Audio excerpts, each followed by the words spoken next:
की शुरुआत में ही एक छोटा सा इन्फॉर्मेशन देखने को मिलता है। इन द ईयर ऑफ 1924 में केरला में एक बहुत बड़ा तूफान आया था और उस तूफान की वजह से मुन्नार ही डूब चुका था। ऐसा जबरदस्त तूफान आया था उस वक्त। अब ऐसा ही तूफान 2018 में आया था। खैर पहले तो मूवी के कुछ कैरेक्टर्स को दिखाया जाता है। पहले कैरेक्टर है अनूप, वही हमारे टोविनो थॉमस भाई साहब। अनूप एक एक्स मिलिट्री मैन था। अनूप अपनी मिलिट्री की जॉब ड्रॉप करके दोबारा अपने गाँव आकर एक अच्छे सी जॉब की तलाश में लगा रहता है। फिलहाल अनूप एक ब्लाइंड पर्सन की दुकान में काम करते रहता है। इसी दरमियान में एक दिन अनूप रमेशन नाम के एक बंदे को, जो दुबई में काम करता है, उसको व्हाट्सएप वॉइस मैसेज सेंड करता है कि इसके लिए एक अच्छी सी वीजा ढूंढे। अब दुबई में रमेशन शायद बहुत सालों से काम कर रहा है, जिसकी वजह से रमेशन और उसकी बीवी के बीच थोड़ी अनबन होती है। मतलब एक हल्के से कोल्ड वॉर चलता रहता है इन दोनों के बीच। दूसरे कैरेक्टर का नाम है सेतुपति, जो एक तमिलियन होता है। उसी तरह एक ट्रक ड्राइवर भी। जब सेतुपति अपनी ट्रक लेकर वापस अपने घर आ रहा होता है, रास्ते में इसको एक रिपोर्टर की कार खड़ी हुई नजर आती है और इस रिपोर्टर का नाम होता है नूरा। अब सेतुपति केरला वालों से थोड़ा नफरत करते रहता है, पता नहीं क्यों, आई डोंट नो। अब नूरा की कार बीच रास्ते में होने की वजह से सेतुपति हल्के से इस कार को धक्का देकर अपनी गाड़ी को निकालने लगता है। खैर थोड़ी देर के बाद रिपोर्टर नूरा सेतुपति को फॉलो करते हुए इसे झगड़ा करने लगती है। अब सेतुपति भी कहने लगता है कि ये हमारा गांव है, तुम्हारा केरला नहीं, जो जहाँ चाहे अपनी गाड़ी पार्क करो। इस तरह से हल्के से धमकी देने लगता है। सेतुपति के घर में इसकी माँ और उसकी छोटी बच्ची होती है। कुछ सालों पहले ही सेतुपति की बीवी इस दुनिया से जा चुकी होती है। इस तरफ नूरा सेतुपति के गाँव में आकर एक रिपोर्ट को कवर करती रहती है। मतलब इस गांव के लोग पानी हासिल करने के लिए मीलों दूर जाते रहते हैं। खैर दूसरे कैरेक्टर का नाम है निक्सन। निक्सन चांडी नाम के एक बिजनेसमैन की बेटी से प्यार करते रहता है और एक्चुअली निक्सन की फैमिली मछलियाँ पकड़ने का काम करती है, you know fisherman something like that. लेकिन निक्सन मॉडल बनना चाहता है। दूसरे सीन में निक्सन के फादर और उसके बड़े भाई को दिखाया जाता है, मत्ताचन और विंस्टन, जो फिलहाल अपनी जान पर खेलकर समंदर में फंसे हुए 3 लोगों की जान बचाते हैं। सच में ये सीन बहुत ही हाईलाइट है, गूज़बम्प्स देती है ये सीन। मतलब जिस तरह से ये दोनों उनकी बोट को बचाते हैं, दैट इज माइंड ब्लोइंग। खैर उसके बाद सीन अगस्त में शिफ्ट होता है। अब जुलाई से लेते हुए अगस्त तक जबरदस्त बारिश होने की वजह से 26 साल से बंद पड़ा हुआ एक डैम का गेट ओपन करने लगते हैं। नूरा इसी चीज की रिपोर्टिंग करती रहती है। उसके बाद सीन थोड़ा फ्लैशबैक में जाने लगता है। मतलब 2 वीक्स बिफोर अनूप के गांव में मंजू नाम की एक नई स्कूल टीचर आती है बच्चों को पढ़ाने के लिए, और वो भी दिल्ली से। अब रिसेंटली अनूप ने पासपोर्ट के लिए अप्लाई किया होता है। मंजू को देखकर यही सोचने लगता है कि शायद मंजू वही स्पेशल ऑफिसर है जो अनूप की इंक्वायरी के लिए आई है। दूसरी तरफ निक्सन अपने घर आकर अपने फादर और अपने भाभी से अपने गर्लफ्रेंड के बारे में बताने लगता है। यहाँ पर एक और बात यह है कि निक्सन अपने बड़े भाई विंस्टन से ढंग से बात नहीं करता। दूसरे दिन निक्सन की फैमिली चांदी के घर जाते हैं शादी की बात करने के लिए। अब चांदी तो एक बहुत बड़ा बिजनेसमैन है। अब निक्सन की फैमिली मछलियाँ पकड़ने का काम करती है। अगर ज्यादा बारिश हो तो निक्सन की फैमिली कैंप्स में अपनी जिंदगी गुजारते हैं। इस तरह से चांदी निक्सन की फैमिली को बहुत जलील कर यहाँ से भेज देता है। घर आने के बाद मत्ताचन इसी बात को लेकर बेचारा सफर होते रहता है कि चांदी ने इनको इतना जलील किया। लेकिन मत्ताचन की बहुत सारे लोगों को हौसला दिलाने लगती है कि इस घर में इसको कितना प्यार मिला, एक्सेट्रा एक्सेट्रा। दूसरी तरफ मंजू को अनूप की बात पता चलती है कि अनूप मंजू को स्पेशल ऑफिसर समझ रहा है। मंजू बताने लगती है कि मैं कोई ऐसी स्पेशल ऑफिसर नहीं हूँ, और वैसे आपने आर्मी क्यों स्टॉप कर दी। अनूप कहने लगता है कि 10वीं पास होने के बाद मेरे अंदर देशभक्ति कुछ ज्यादा ही जाग गई, लेकिन मिलिट्री में ज्वाइन होने के बाद पता चला कि वहाँ पर कितनी मुश्किलात का सामना करना पड़ता है। मेरे सामने ही 2 जवान की मौत हो गई, इसलिए मैं वापस आ गया और फिलहाल एक नई जॉब की तलाश में हूँ। खैर इसी दरमियान में इन दोनों के बीच बहुत ही अच्छी दोस्ती होने लगती है और उसी तरह एक दूसरे से बहुत प्यार भी करने लगते हैं। उसके बाद इन प्रेजेंट डे पर शिफ्ट होता है अगस्त 9, 2018, जहाँ पर उस डैम का 2 गेट्स खोल दिए जाते हैं। अब अनूप के गांव वालों में यही डिस्कशन चलने लगता है कि जितना भी बारिश हो वो पानी हमारे घर में नहीं आएगा, हमारे खेतों को नुकसान नहीं पहुंचाएगा। इसी दरमियान में अनूप की फैमिली वाले अनूप और मंजू की एंगेजमेंट डेट भी फिक्स कर लेते हैं। दूसरी तरफ रमेशन जो दुबई में होता ना, उसकी माँ अपने बहू को कॉल करके मामला पूछने लगती है, क्या तुम दोनों में सब कुछ सही है? मेरा बेटा भी ढंग से नहीं बता रहा, तुम तो भी बता दो। अब वहाँ पर बारिश तो हो रही होती है ना। सो रमेशन की माँ का पैर फिसलकर इसको चोट आ जाती है। इस तरफ तमिलनाडु में सेतुपति का ओनर सेतुपति के घर आकर इसको कुछ बॉम्ब्स केरला को ट्रांसपोर्ट करने के लिए कहता है। बात यह है कि केरला में कुछ लोग धरना करके बैठे होते हैं मतलब इसी बारिश को लेकर वो लोग चाहते हैं कि एयरपोर्ट का दीवार तोड़ दे ताकि वो पानी इनके घरों तक ना आए। सो सरकार को एक झटका देने के लिए बॉम्ब से उस दीवार को उड़ाने का प्लान करते हैं और वो बॉम्ब्स तमिलनाडु से मंगवाया जाता है। सो इन्हीं बॉम्ब्स को केरला ले जाने की बात करता रहता है सेतुपति का ओनर। अब सेतुपति की एक और बात यह है कि अपनी माँ और बेटी से ढंग से बात ही नहीं करता। अपनी माँ से कहने लगता है कि मुझे घर आने में 2-3 दिन लग जाएंगे, बार बार मुझे फोन करके डिस्टर्ब मत किया करो। इस तरह बारिश के कारण मत्ताचन और उसका बड़ा बेटा समंदर में नहीं जाते मछलियाँ पकड़ने के लिए। उसी वक्त निक्सन अपने घर आकर एक खुशखबरी सुनाने लगता है कि इसके पास 25,000 रुपए है और इन पैसों से ये अपनी फोटोशूट करवाएगा। ये देखकर मत्ताचन थोड़ा गुस्सा होने लगता है कि इस घर में हमको पैसों की जरूरत है, लेकिन निक्सन इन्हीं पैसों को फिजूल में उड़ा रहा है। और इसी तरह निक्सन को मछलियाँ पकड़ना उतना पसंद नहीं होता। दूसरे सीन में एक और कैरेक्टर का इंट्रोडक्शन होता है जिसका नाम होता है कोशी, जो एक टैक्सी ड्राइवर होता है। फिलहाल एयरपोर्ट आकर 2 फॉरेनर्स को रिसीव करता है, हस्बैंड एंड वाइफ, मतलब केरला घुमाने के लिए। इस तरफ अनूप इस बारिश को देखकर कुछ बड़े बड़े प्लास्टिक पाइप्स खरीदकर अपनी खुद की एक नाव बनाता है और इसी नाव से मछलियाँ भी पकड़ता है। यहाँ पर एक और बात यह है कि अनूप का फ्रेंड और कोई नहीं, चांडी का बेटा होता है। इस तरफ रमेशन अपनी माँ की खबर सुनने के बाद इंडिया वापस आने लगता है, लेकिन कोचीन में ज्यादा बारिश होने की वजह से फ्लाइट कोयम्बतूर में लैंड होती है। रमेशन कोयम्बतूर से ट्रेन की जर्नी करने लगता है। अब इसी ट्रेन में रमेशन को अशोक नाम का एक बंदा मिलता है जो ये भी किसी जगह पर जा रहा होता है। जर्नी के दौरान इन दोनों की अच्छी दोस्ती हो जाती है। इस तरफ मत्ताचन उसकी फैमिली अपने घर के सारे सामान पैक करने लगते हैं। एक्चुअली जो मछुआरे समंदर के करीब होते हैं, बारिश के मौके पर ये लोग कैंप्स में जाकर अपनी जिंदगी गुजारते हैं। सो इसी की तैयारी करते रहते हैं मत्ताचन उसकी फैमिली। तभी निक्सन आकर अपने फादर से कहने लगता है कि एक कोची जा रहा है अपने दोस्त के घर अपने फोटोशूट करवाने के लिए। इसी बात को लेकर निक्सन और उसके फादर के बीच जबरदस्त झगड़ा होने लगता है कि निक्सन इनके कामों में हाथ नहीं बटा रहा, ये कैंप पर नहीं आ रहा। दूसरी तरफ केरला के सीएम को ये बात पता चलती है कि आने वाले कुछ दिनों में, मतलब कल या परसों, एक जबरदस्त तूफान आने वाला है और इस तूफान से बहुत सारे घर डूब सकते हैं।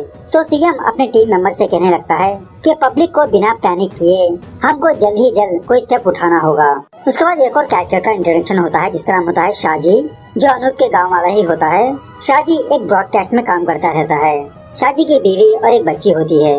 अब तभी सीएम के साइड से ऑर्डर होने की वजह से शाहजी बिना अपने घर गए यहीं पर रुक जाता है। मतलब इस डिपार्टमेंट का काम ही यही होता है कि ये लोग जगह जगह से इंफॉर्मेशन लेकर रेस्क्यू टीम को वहाँ पर भेजे। इस तरफ टैक्सी ड्राइवर कोशी को ये बात पता चलती है कि जबरदस्त बारिश के कारण बोट रेसिंग नहीं होने वाली और इसी तरह काफी जगहों पर ब्रिजेस वगैरह कोलैप्स हो चुके हैं, मतलब टूरिस्ट जगहों पर नहीं जा सकते। केरला की दूसरे साइड जबरदस्त बारिश होने की वजह से बहुत सारी पब्लिक अपने घरों को खाली करने लगते हैं, किसी सेफ जगह पर जाने लगते हैं। ये सब कुछ माहौल देखने के बाद शाहजी कलेक्टर को एक आइडिया देता है। इनका एक व्हाट्सएप ग्रुप है सेव केरला नाम से। अगर हम उस व्हाट्सएप ग्रुप में ये मैसेज कर दे कि हमको फिलहाल मैन पावर की जरूरत है, तो शायद हेल्प करने के लिए काफी सारे लोग आ सकते हैं। मतलब शाहजी के डिपार्टमेंट के पास मैन पावर थोड़ा कम होता है। अब ये मैसेज काफी सारे जॉब होल्डर्स, स्टूडेंट्स के पास जाने की वजह से बहुत सारे लोग हेल्प करने के लिए शाहजी के ऑफिस के पास आते हैं। मतलब ये सारे लोग बहुत बड़े बड़े डिब्बों में खाना वगैरह पैक करते रहते हैं पीड़ित लोगों के पास पहुंचाने के लिए। इस तरफ जब निक्सन अपने दोस्त के घर आता है तो ये बात पता चलती है कि इसका दोस्त तो घर में मौजूद ही नहीं। बेचारा निक्सन बहुत डिसअपॉइंट होने लगता है। दूसरी तरफ सेतुपति पुलिस के हाथ ना लगने की वजह से अपने ट्रक को एक बैनर बनता है केरला फूड रिलीफ बोल के, जिसकी वजह से केरला पुलिस वाले सेतुपति के ट्रक को बिना चेक किए वहाँ से भेज देते हैं। इस तरफ अनूप उन दोनों फॉरेनर्स को और शाहजी को देखकर अपने बोट के जरिए से अपने घर ले जाने लगता है और अनूप के गाँव में पानी का लेवल भी बढ़ चुका होता है। इसके गाँव वाले भी एक के बाद एक सेफ प्लेस पर जा रहे होते हैं, वही कैंप पर। तभी चांडी अपने बेटी को कॉल करके अपने घर बुलाने लगता है कि घर के सारे सामान ऊपर वाले फ्लोर में रखना है, फटाफट से घर आ जाओ। चांडी का बेटा कहने लगता है, अरे पापा सारे लोग कैंप पर जा रहे हैं, हम भी चलेंगे ना। चांडी कहने लगता है कि तेरे बाप ने इतना बड़ा घर क्या इसीलिए बनाया कि मुश्किल के वक्त कैंप पर जाकर रहे। इस तरफ रमेशन और अशोक ट्रेन से जा रहे होते हैं ना। इनकी ट्रेन ट्रैक से स्लिप होने की वजह से ट्रेन रुक जाती है, जिसकी वजह से ये दोनों सड़क के पास आकर बहुत सारे लोगों से लिफ्ट मांगने लगते हैं। फाइनली रात होने के बाद रमेशन और अशोक जबरदस्ती सेतुपति का ट्रक रोकने लगते हैं। अशोक सेतुपति से रिक्वेस्ट करने लगता है कि भाई मुझे फटाफट से मेरी बहन के घर जाना है और इस भाई की माँ की तबीयत ठीक नहीं, प्लीज थोड़ा आगे तक ड्रॉप कर दो। सो सेतुपति इन दोनों को अपने ट्रक में बिठाकर ले जाने लगता है। इस तरफ अनूप जितने लोगों को हो सके उतने लोगों को अपने प्लास्टिक बोट के जरिए से कैंप पर ले जाते रहता है। इन्हीं में से एक प्रेग्नेंट लेडी भी होती है। सो धीरे धीरे काफी सारे लोग अपने घरों को खाली करते रहते हैं। At the same time collector के साइड से ऑर्डर आने की वजह से उस डैम का एक और गेट ओपन कर दिया जाता है। लेकिन शॉकिंग बात यह है कि उस गेट के पास एक बहुत बड़ा पेड़ आकर अटक जाता है, जिसकी वजह से पानी फ्लो नहीं होता, गांव की तरफ बहने लगता है। सो गांव में इतना पानी आ जाता है, आधे घर डूब ही जाते हैं। सारे लोग धीरे धीरे एक कॉलेज में जाने लगते हैं, वही कैंप में। At the same time Tamil Nadu में सेतुपति की माँ और उसकी बेटी इस बारिश को देखकर बहुत खुश होते रहते हैं। इस सीन से ये बात पता चलती है कि ये बारिश कुछ लोगों को खुशी देता है तो कुछ लोगों को आंसू। खैर केरला की ये हालत देखकर सीएम और उसकी टीम को कुछ भी समझ में नहीं आता कि अब इतने सारे लोगों को कैसे बचाए, कैसे फाइंड आउट करे।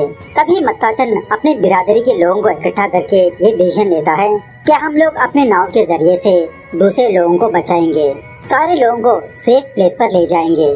आखिरकार कब काम आएंगे हमारे नाव। इस तरह से मछुआरे अपने नाव को ले जाने लगते हैं। तभी नक्सन भी वापस अपने गांव आकर लोगों की हेल्प करने लगता है।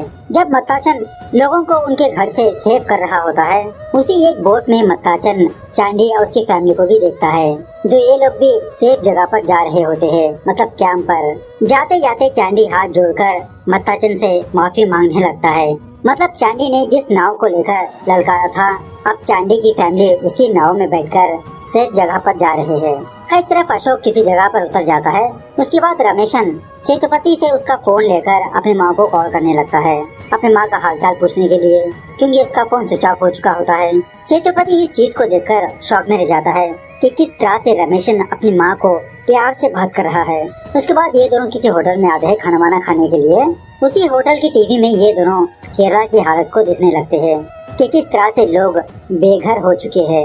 ये चीज देखकर सेतुपति अपने ट्रक में से जो एक्सप्लोसिव है ना, बॉम्ब्स वगैरह, उन सारे बक्सों को पानी में फेंक देता है। इस तरफ अनूप के गांव में एक बंदा अपने ऑटो में कुछ लोगों को सेफ जगह पर ले जाते रहता है। अब इसी गांव में वो ब्लाइंड पर्सन होता है ना, ऑटो वाला बंदा कहने लगता है कि तुम यहीं पर रुको, एक और गाड़ी आएगी तुमको लेने के लिए।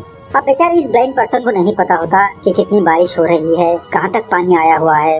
अपने घर के बाहर ही वेट करते रहता है। इस तरफ ब्रॉडकास्ट में शाहजी एक हेलीकॉप्टर को अपने गांव भिजवाने लगता है, क्योंकि वहाँ पर एक प्रेग्नेंट लेडी होती है। इस तरफ एक प्रेग्नेंट लेडी बेचारी दर्द के मारे तड़पती रहती है। फाइनली कुछ देर के बाद एक हेलीकॉप्टर अनूप के गाँव आने लगती है, लेकिन ये हेलीकॉप्टर वाले बंदे कैंप कहाँ पर लगा हुआ है ये पहचान नहीं पाते, क्योंकि चारों तरफ अंधेरा पानी। ये चीज देखकर अनूप एक जबरदस्त आइडिया लगाता है। कुछ टॉर्चलाइट्स इकट्ठा करके एक पेड़ चढ़कर उस हेलीकॉप्टर की तरफ इशारा करने लगता है। फाइनली वो हेलीकॉप्टर इन लोगों को फाइंड आउट कर लेती है, लेकिन लैंडिंग करने के लिए ढंग की जगह नहीं होती। लेकिन दोबारा अनूप अपने दिमाग का इस्तेमाल करते हुए उन पायलट से थोड़ा कम्युनिकेशन करके प्रेग्नेंट लेडी के बारे में बताने पर वो लोग एक रस्सी के जरिए से उस प्रेग्नेंट लेडी को हेलीकॉप्टर में ले लेते हैं हॉस्पिटल पहुंचाने के लिए। यहाँ पर बात यह है कि एक्चुअली अनूप एक बहुत ही साहस का काम करता है, और इसी तरह अनूप उस प्रेग्नेंट औरत की बच्ची को भी उस हेलीकॉप्टर में पहुंचाता है, उसके गांव के पास ड्रॉप करता है। लेकिन जब रमेशन अपनी कोई चीज ट्रक में ही भूल कर जा रहा होता है, सेतुपति इसको आवाज लगाते हुए पूछने लगता है कि तुम अपनी चीज यहीं पर भूल गए। रमेशन कहने लगता है कि वो तुम्हारी बेटी के लिए ही है। इस बक्से को ओपन करने पर इस बक्से में एक छोटी सी गुड़िया होती है। सेतुपति ने आज तक अपनी बेटी के लिए ऐसा कोई खिलौना मंगवाया नहीं था। सेतुपति अपनी माँ और बेटी को फोन करके उनके हालचाल के बारे में पूछने लगता है।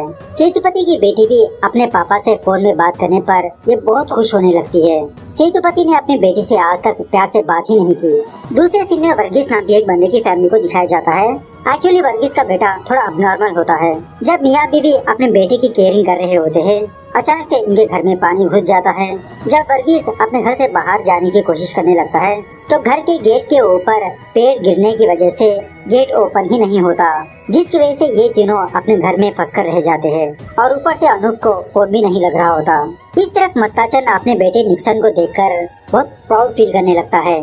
सोचने लगता है कि खामखा मैंने अपने बेटे को बुरा भला कहा।